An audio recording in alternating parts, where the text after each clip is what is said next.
गंवार सास। ममता ने अपने बेटे को पढ़ा लिखाकर बड़ा आदमी बनाया। अब वो शहर में अपने परिवार के साथ रहता है।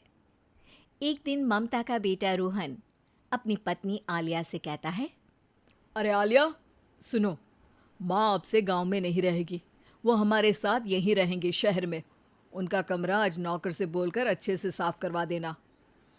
ओह, आज तो मेरी किटी पार्टी है, फिर मुझे जिम और फिर शॉपिंग। ठीक है, कल करवा दूंगी। अ, अच्छा, लेकिन माँ के सामने ये कपड़े नहीं चलेंगे। हाँ, तुम्हें साड़ी या सूट पहनना होगा। अरे बिल्कुल भी नहीं।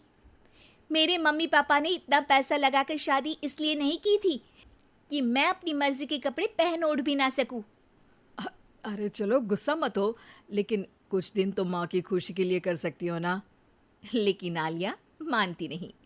माँ आती है सिंपल सी साड़ी, झोला और चप्पल पहनकर। अरे रोहन, मैं इनके साथ कैसे रहूंगी? मेरी फ्रेंड्स क्या कहेंगी? ये तो पूरी गंवार लग रही है। आलिया, माँ गांव में रहती थी इसलिए ऐसी हैं। तुम आज ही माँ के साथ जाकर उनकी पसंद की शॉपिंग करवा देना। इनके साथ घर के अंदर रहना मुश्किल है, बाहर तो मैं कभी भी ना जाऊं। रोहन को आलिया पर गुस्सा आ जाता है। माँ, ओ माँ। हाँ बेटा। वो माँ को ले जाने के लिए उनका हाथ पकड़ता है कि अरे माँ, तेरे हाथ अभी तक इतने कड़े हैं, तूने इसका कोई इलाज नहीं किया? अरे बेटा, इसका कोई इलाज नहीं। वैसे भी मुझे कोई शर्म नहीं कि मेरे हाथ मुलायम नहीं है, क्योंकि इन्हीं हाथों से मेहनत कर मैंने तुझे बनाया है बेटा। अगले दिन। माँ, मैं ऑफिस जा रहा हूँ। कुछ लाना हो तो आलिया को बोलकर फ़ोन करवा देना। रोहन के जाने के बाद, आप ना आज कमरे में ही रहिएगा, घर में पार्टी है, मेरी सहेलियां आ रही हैं, मैं उन लोगों के सामने आपको नहीं ला सकती हूँ।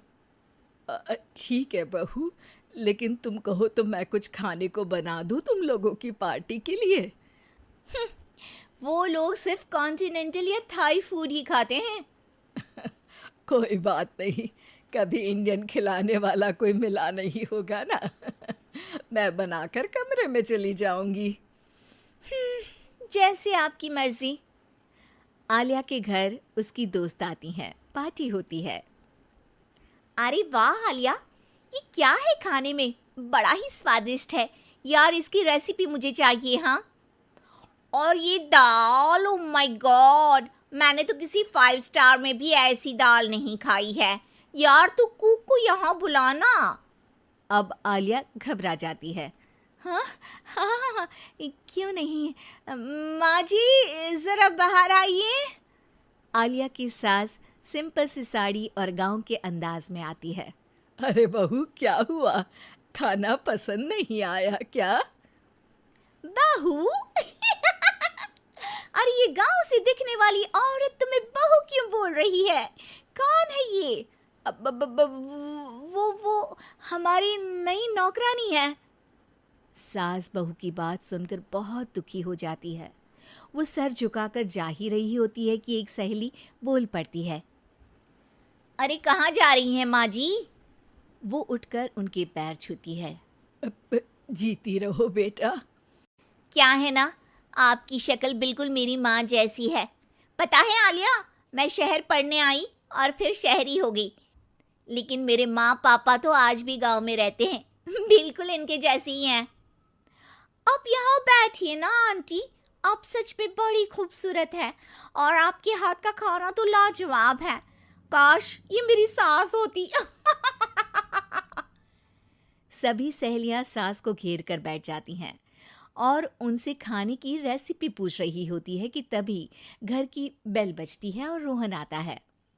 अरे क्या बात है, आज आप लोग हमारे घर में?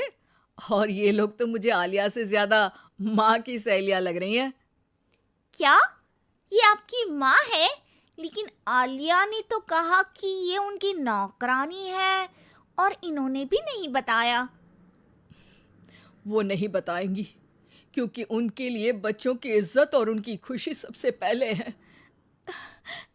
मुझे माफ कर दो, मुझे इन्हें तुम लोगों से मिलवाने में शर्म आ रही थी कि तुम लोग क्या कहती? अरे अब तो हमें शर्म आ रही है कि तुम हम लोगों की सहेली हो। हाँ, जो माँ जैसी सास को नौकरानी बोले वो हमारी सहेली नहीं हो सकती। ये बोलकर सभी वहां से जाने लगती है कि सास बोलती है, आलिया की तरफ से मैं तुम लोगों से माफ़ी मांगती हूँ। उसने जो कहा उसके लिए मैं उसे माफ़ करती हूँ। अब तुम लोग भी उसे माफ़ कर दो, क्योंकि अगर तुम लोगों ने उससे दोस्ती तोड़ी तो फिर मेरे हाथ का खाना कैसे खाओगी? नहीं नहीं आंटी, जरूर आएंगे, लेकिन अब आलिया की नहीं बल्कि आपकी सहेली बनकर।